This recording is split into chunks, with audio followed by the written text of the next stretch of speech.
Today, I want to talk about a short film that does more work in 11 minutes than most features manage in 2 hours.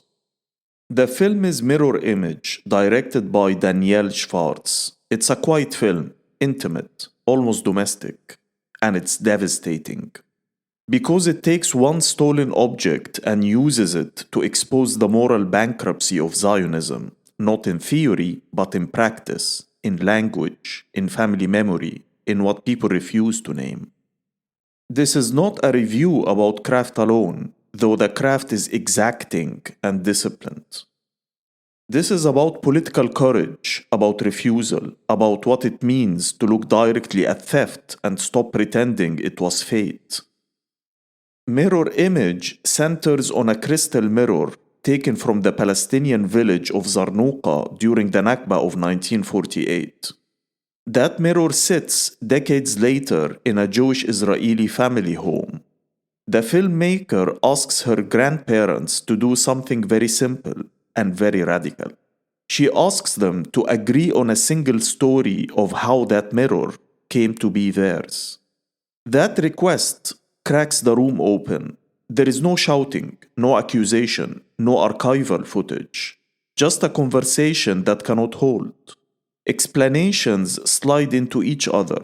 Memory falters. Language tightens. What emerges is not truth, but exposure. The mirror stops being furniture. It becomes evidence. The film understands something essential. Zionism is not only enforced through laws, borders, and weapons. It's enforced through objects, through homes, through stories families tell themselves so they can live with what they have. That mirror was owned by Palestinians who were expelled and never allowed to return. That fact never changes. Time does not purify theft. Inheritance does not cleanse violence. Keeping the object and keeping the story vague are part of the same process. One of the most chilling moments in the film is linguistic rather than emotional. The grandmother refuses to use the word Palestinian. She says Arab instead. This matters deeply. Arab is a depoliticized category. It dissolves people into ethnicity and geography.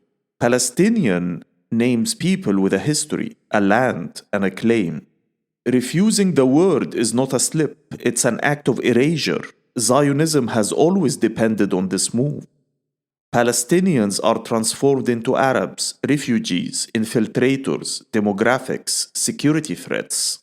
Anything but a people dispossessed. The grandmother's language is not a personal failure, it's ideological inheritance speaking fluently. The film lets that stand without correction or commentary. It trusts the audience to hear what is happening. The refusal to say Palestinian becomes a refusal to acknowledge what was taken and from whom. The granddaughter in the film does not argue politics. She does not cite international law or history. She asks for coherence. How did this get here? That question is unbearable precisely because it's so basic. It exposes the machinery required to avoid a straight answer. The granddaughter does not need to accuse. The object accuses on her behalf. This is one of the film's greatest achievements. It shows that Zionism collapses not only under critique but under clarity. The filmmaking deserves serious praise. The camera is steady. The silences are allowed to stretch. There is no music to soften the moment and no emotional release engineered for comfort. This restraint is political. It denies the audience the pleasure of closure. It denies the subjects the relief of redemption. This is not therapy, it's exposure. Context matters. The director is an openly anti-Zionist Israeli Jew who later chose to leave Israel and move to Germany. That decision retroactively sharpens the film's meaning. Mirror Image is not an internal Zionist critique and not a plea for better dialogue. It's a reckoning from within that ends in refusal. Seen this way, the film is not about fixing the story of 1948. It's about recognizing that the story itself is built on theft.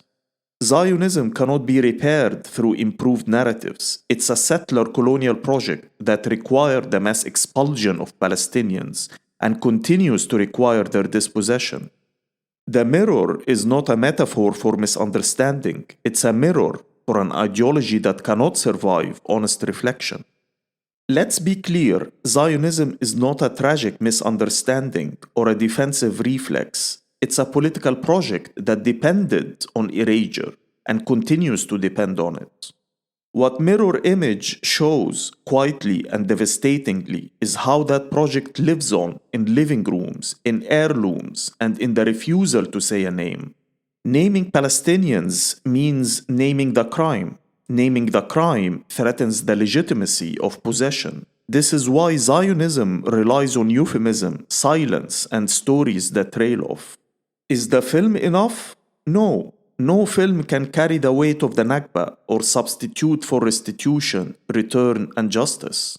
But that is not the task set here. The film exposes the lie at the heart of Zionist normalcy. It shows how violence becomes furniture and how ideology becomes habit. That is not everything, but it is necessary. Mirror Image is an act of refusal. Refusal to beautify theft, refusal to redeem inheritance, refusal to pretend that time heals what was never addressed. The film turns mirror inward and leaves it there. That is courage. And it is exactly what anti-Zionist art should do.